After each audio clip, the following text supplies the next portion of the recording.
Ну вот мы приехали на вторую смотровую площадку. Видно уже больше города. Боже, как несется звук, да? Такое расстояние. Едет там скорая или полиция, какой звук. Боже, вот прямо вот тут вот наша гостиница.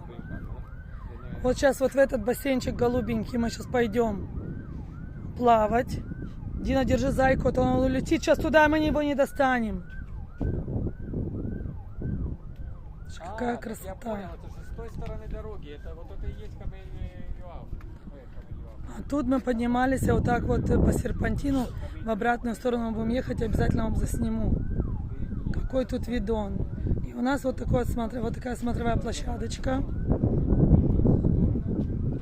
Дина, зайка упадет сейчас. Просто не описать словами, жалко, что дымка и не видно ту сторону берега.